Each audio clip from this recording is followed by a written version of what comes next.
جہاں تک بات ہے پاکستان کے اندر دہشت گردی کی، تو پاکستان 1947 میں بنا تھا اور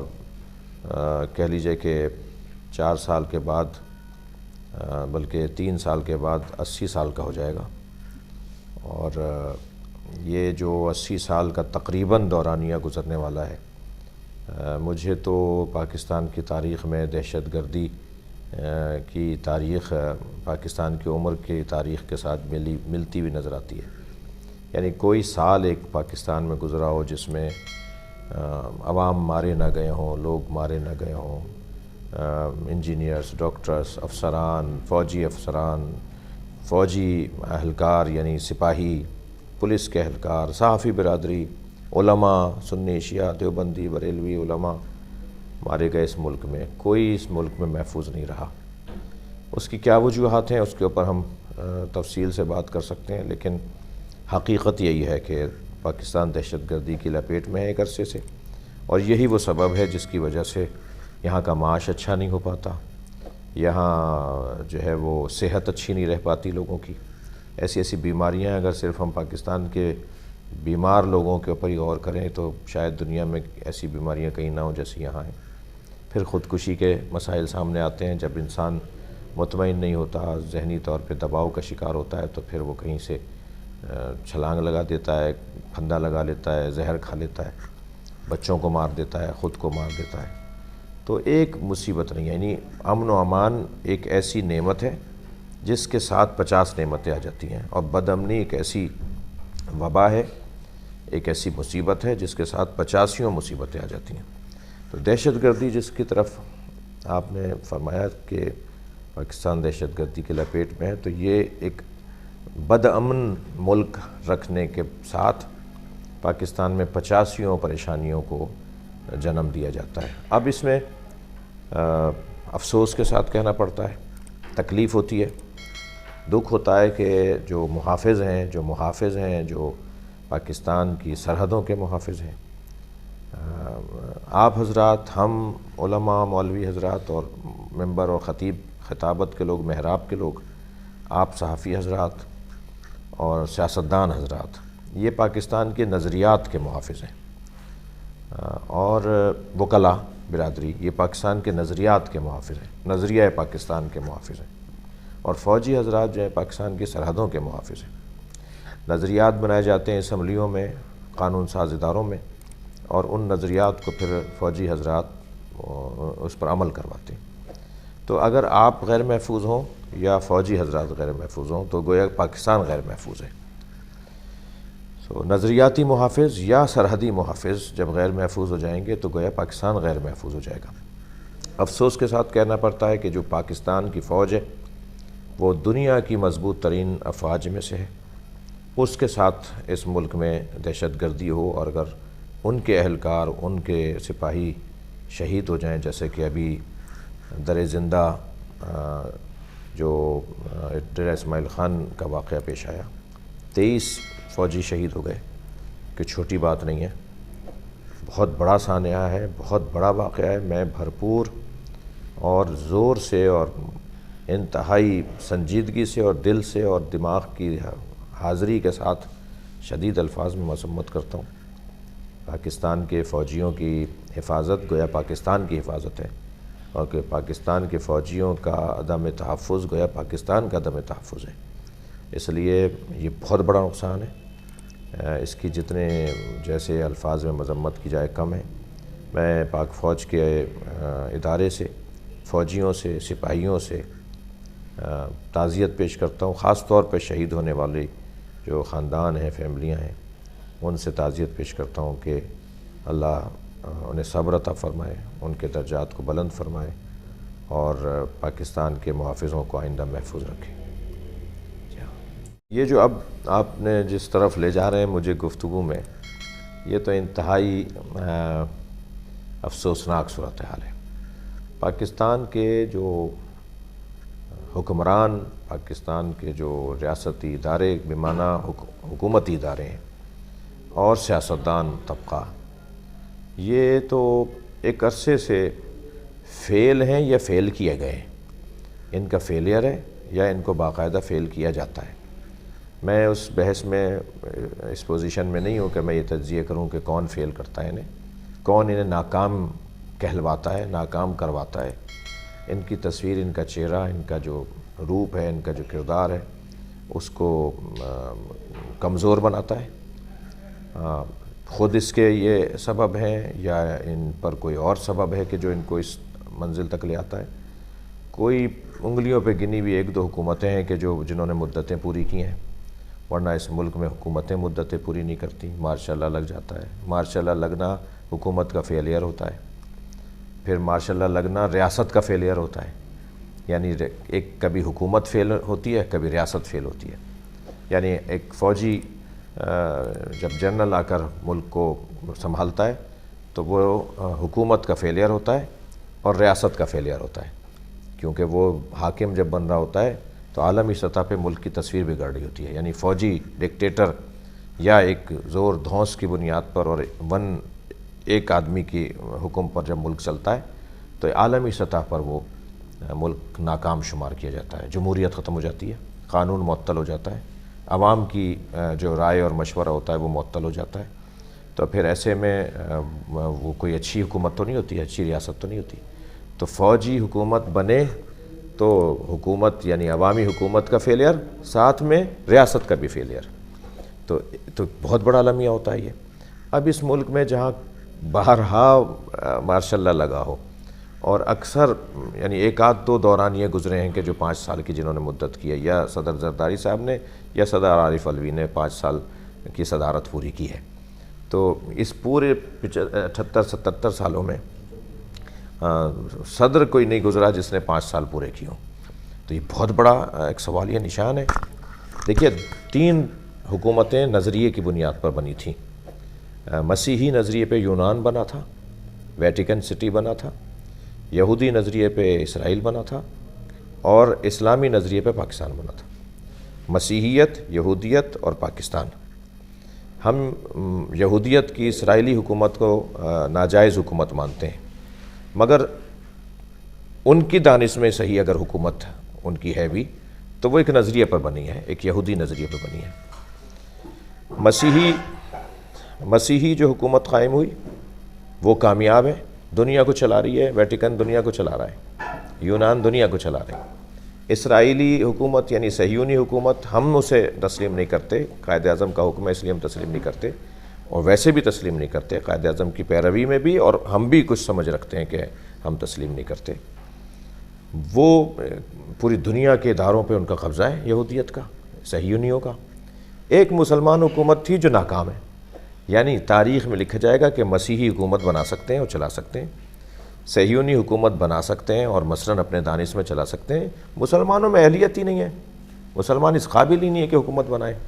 اور حکومت اگر بنا بھی لیں گے تو چلے گی نہیں ان سے۔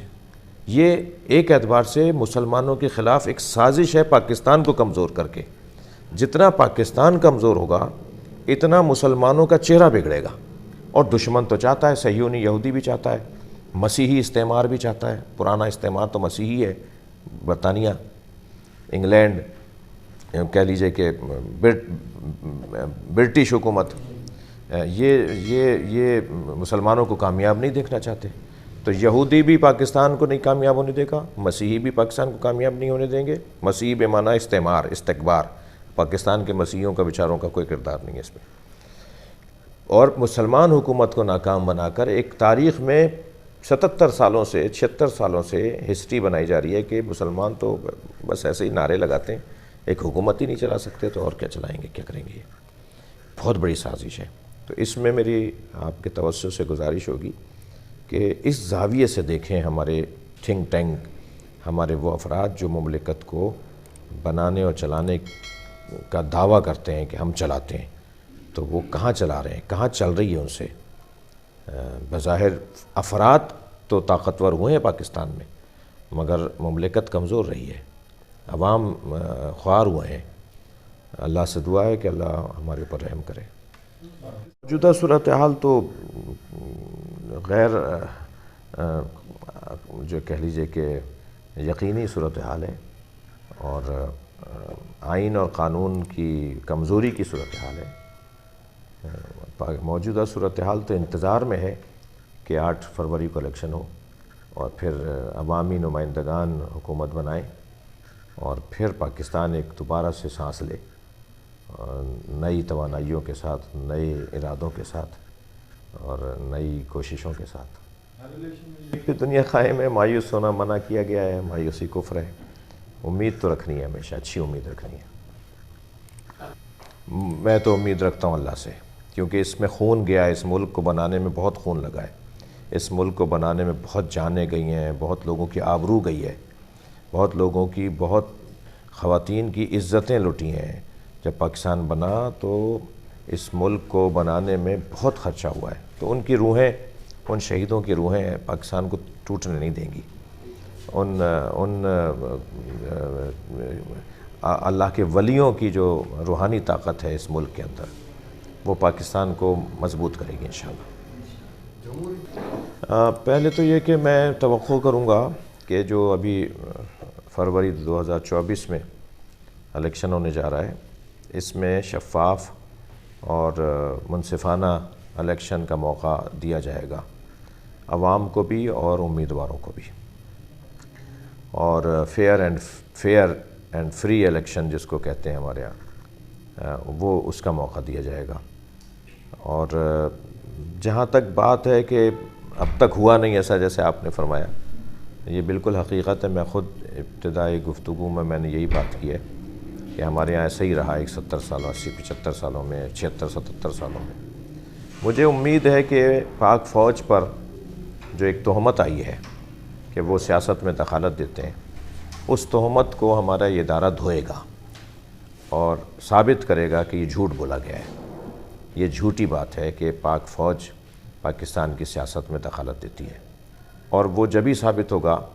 کہ جب فیئر اینڈ فری اور شفاف الیکشن ہوں گے اور جس کو عوام چنے گی اسے حاکم بننے دیا جائے گا۔ افسوس کے ساتھ کہنا پڑے گا کہ پاکستان میں جو مذہبی نمائندہ تنظیمیں اور شخصیات ہیں، ان میں میں احتیاط سے کہوں تو 50% حادثاتی مولوی ہیں اور حادثاتی جماعتیں ہیں، اور 50% نظریاتی جماعتیں ہیں۔ تو تعداد جو دکھائی دیتی ہے اتنی تعداد مضبوط ہے نہیں۔ بقول کسی کے بعض اوقات تو یہ بات ثابت ہو رہی ہوتی ہے کہ خود مولوی نہیں چاہتا کہ پاکستان میں شریعت نافذ ہو، خود دینی جماعتیں ہی نہیں چاہتی کہ پاکستان میں شریعت نافذ ہو، شریعت اور دین کا نفاذ ہو، دین کی حاکمیت ہو۔ میں اس کو ہرگز ان کی توہین کرنا میرا مطلب نہیں ہے، میں خود انہی کے قبیلے سے ہوں، لیکن میں اتنا ضرور کہوں گا کہ جہاں فرقے کی بنیاد پہ تعصب ہو، جہاں مسلک کی بنیاد پہ تناؤ ہو، جہاں ترجیحی نظریات کو متعین نہ کیا جاتا ہو، وہاں پھر اس طرح کے مسائل ہوں گے، ہم کمزور ہوں گے۔ ویسے کچھ ایسی جماعتیں ہیں کہ جنہوں نے اپنے اس خیال کو مضبوط کیا ہے جس کی طرف آپ اشارہ فرما رہے ہیں۔ اس میں مثلاً ملی یکجہتی کونسل ہے، 27 مذہبی جماعتوں کا فورم ہے جو غیر سیاسی فورم ہے، یعنی ان کا ایجنڈا الیکشن لڑنا نہیں ہے، ان کا ایجنڈا پاکستان میں مذہبی ہم آہنگی کو محفوظ رکھنا ہے۔ تو 27 مذہبی جماعتوں میں 2 شیعہ جماعتیں ہیں، باقی 25 اہل سنت کی مختلف جماعتیں ہیں۔ تو ہم لوگ بیٹھتے ہیں، میں بھی اس کا ممبر ہوں، اور ابھی پچھلے دنوں بھی صاحبزادہ ابوالخیر زبیر اس کے صدر ہیں، سربراہ ہیں، علامہ ساجد علی نقوی اس کے نائب صدر ہیں، تو اسی طرح لیاقت بلوچ صاحب ہیں، ساری جماعتیں ہیں اس کے اندر، جماعت اسلامی بھی ہے۔ تو وہ ایک فورم جب اس پہ ہم بیٹھتے ہیں، تھوڑی سی آپ کے اس جو خیال کی، اس سوال کی تشفی ہوتی ہے کہ اس فورم پہ کم سے کم ہمیں یہ نظر آتا ہے کہ ہاں پاکستان کے اندر مذہبی تشدد اور تفرق کے ساتھ مذہبی ہم آہنگی ممکن ہے، یعنی ہم 2 علیحدہ فقہوں سے اور مسلکوں سے متعلق ہوں اور پھر بھی ساتھ بیٹھ جائیں، یہ ممکن ہے، لیکن مجموعی طور پر صورتحال بہت اچھی نہیں ہے۔ مجمع ہمیں نظر آتے ہیں ان کے اجتماعات کے اندر وہ مدارس کے دینی مدرسوں کے طالب علم ہوتے ہیں۔ مثلا خود کراچی کے اندر اگر دینی مدرسوں کے طالب علموں کی تعداد نکالی جائے تو وہ 7-8 لاکھ ہے۔ پورے پاکستان میں کوئی کم و بیش 30-35 لاکھ کی تعداد ہے مدرسوں کے اندر۔ تو اگر کسی وہ ملین مارچ تو بہت آسانی سے صرف طالب علم کر سکتے ہیں۔ تو جب وہ مجمع نظر آتا، مگر وہ ووٹر نہیں ہوتے آپ کے، ان کے وہ پورے ملک کے متفرق علاقوں کے طالب علم ہوتے ہیں۔ وہ جب اپنے اپنے شہروں میں چلے جائیں گے تو پھر وہ کوئی وہاں 10 ہوں گے، کہیں 20 ہوں گے، کہیں 50 ہوں گے۔ تو اس لیے ووٹ تو چاہیے علاقائی پولنگوں کی اور یو سیز کی بنیاد پر، تو وہ معیار نہیں بنے گا وہ جو مجمع نظر آ رہا ہوتا ہے۔ مثلا فرض کریں اب ہماری مجالس میں جب ہم خطاب کر رہے ہوتے ہیں تو 3000-4000 آدمی، تو ریلی کی میری ابھی بھی ہم 2 آج مجلسیں پڑھی ہم نے، معلومہ جی 4000 آدمی، 5000 آدمی، مگر وہ مختلف جگہوں سے آئے ہوئے ہیں، وہ ہمارے ووٹر نہیں ہیں۔ ہم اگر کل کو میں ایک مجمع سے خطاب کر کے یہ سوچنے لگوں کہ میں الیکشن بھی جیت لوں گا، یہ میری غلط فہمی ہے، کیونکہ وہ میرا ووٹر نہیں ہے، وہ میرا معتقد ہے، وہ مجھے سننے آیا ہے، اور وہ ایک جگہ کا نہیں ہے۔ تو ایک تو یہ وجہ ہے۔ دوسری جو اس سے زیادہ روشن وجہ شمار کی جائے گی وہ یہ کہ پاکستان کی جو ساخت ہے نا، دیکھیں پاکستان کا بنانے والا، میں ہرگز داڑھی کا مروج اور مبلغ ہوں، میں داڑھی رکھواتا ہوں لوگوں سے، مگر قائد اعظم محمد علی جناح جو پاکستان کا بانی ہے وہ داڑھی نہیں رکھتا تھا، ٹھیک ہے، وہ ٹائی لگاتا تھا۔ علامہ اقبال مصور پاکستان، شاعر مشرق، اتنا بڑا اسلامی دانشور کہ آج آیت اللہ خامنائی جو ایران کے سپریم لیڈر ہیں وہ ان پر خطاب کرتے ہیں اور کہتے ہیں میرا ہیرو ہے۔ یعنی ایک ملک کا مذہبی رہنما، بڑی داڑھی والا، خود مجتہد ہے، وہ خود مفتی ہے، وہ کہتا ہے کہ میرا ہیرو، میرا آئیڈیل جو ہے اس صدی کے اندر وہ علامہ اقبال ہے، اور انہیں پورا دیوان یاد ہے علامہ اقبال کے، سینکڑوں شعر انہیں فارسی میں یاد ہیں علامہ اقبال کے، مگر علامہ اقبال کے چہرے پہ داڑھی نہیں تھی، علامہ اقبال جو ہے ملا نہیں تھے، ٹھیک ہے۔ تو اس ملک کی ساخت جن لوگوں نے بنائی ہے، جن لوگوں نے اس کی بنیادیں ڈالی ہیں، مثلا سر آغا خان جو تھے، مسلم لیگ کے پہلے جو صدر تھے 1865 میں یا 70 میں، جب مسلم لیگ بنی اور مسلمانوں کے حقوق کی جد و جہد بر صغیر میں شروع ہوئی، اس کا جو پہلا صدر مسلم لیگ کا بنا وہ سر آغا خان تھے، موجودہ آغا خان کے دادا، اور انہوں نے مسلمانوں کے حقوق کی وہ نہ صرف داڑھی کی بات نہیں ہوگی وہاں پر، وہ تو مثلاً جو ہے نا وہ ایک فرقے کے امام تھے اور پیشوا تھے، اور ان کے ہاں تو دنیا ہی دوسری ہے۔ تو اس ملک میں، اس خطے میں مسلمانوں کے حقوق کی جدوجہد ملاؤں نے نہیں کی، مولویوں نے نہیں کی۔ بہت شاید کڑوی بات بھی ہے اور ایک تجزیاتی بات بھی ہے۔ اس پورے بر صغیر کے اندر اس مسلمانوں کے حقوق کی جدوجہد مولوی حضرات نے نہیں کی، غیر مولویوں نے کی، ٹائیوں والوں نے کی، پینٹ کوٹ والوں نے کی، ٹی شرٹ والوں نے کی، سفاری سوٹ والوں نے کی، ٹھیک ہے، اور حتیٰ کتے بلی پالنے والوں نے کی، مگر وہ مسلمانوں کے حقوق کے لیے جدوجہد کر رہے تھے اور کامیاب ہوئے، مملکت لے لی انہوں نے۔ پاکستان اسلام کے نام پہ علیحدہ ہونے والا خطہ انہوں نے لے لیا انہی لوگوں نے۔ ہاں ان میں چند انگوش شمار علماء کرام بھی ان کے معاونین تھے، شیعہ بھی تھے، اہل سنت بھی تھے جو ان کے ساتھ تھے، قائد اعظم کے ساتھ، اور مذہبی لوگ بھی تھے، مگر یہ کہ جب اس خطے کے اندر اسلامی حقوق اور مسلمانوں کے حقوق کی بحالی کے لیے کوشش کرنے والے غیر مولوی تھے، تو پھر جب مملکت کے اندر چیزیں ترتیب پائیں گی تو ایسے ہی آگے بڑھے گا۔ اور میں اس کو ہرگز یہ نہیں کہہ رہا کہ علماء کرام کو نہیں، علماء کرام اس زاویے سے اگر سیاست میں آئیں گے کہ وہ اپنے مسلک کو اپنی ذات تک محدود رکھیں اور دوسرے کے مسلک کا اور دین کا، دھرم کا احترام کریں، تو وہ سیاست میں کامیاب ہو سکتے ہیں۔ جیسے کسی حد تک مولانا فضل الرحمان کے ہاں سمجھداری نظر آتی ہے اور اس حوالے سے بہت زیرک ہیں، بہت سمجھدار ہیں وہ، جماعت اسلامی والوں کے ان سے کم مگر زیادہ بہتر نظر آتی ہے،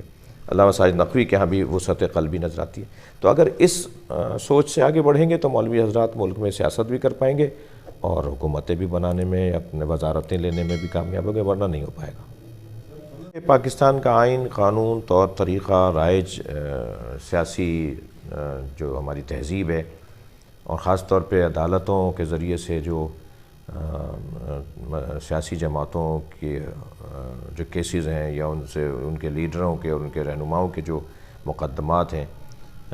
ان سے گزرنے کے بعد الیکشن کے وہ عمل میں داخل ہوں گے،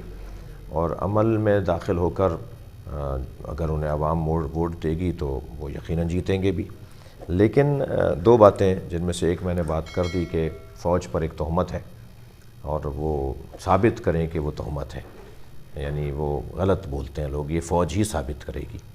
کہ وہ سیاست میں دخالت کرتے ہیں اور وہ اپنی پسند سے حکمران بناتے ہیں۔ تو یہ اب ثابت ہوگا، کیونکہ جنرل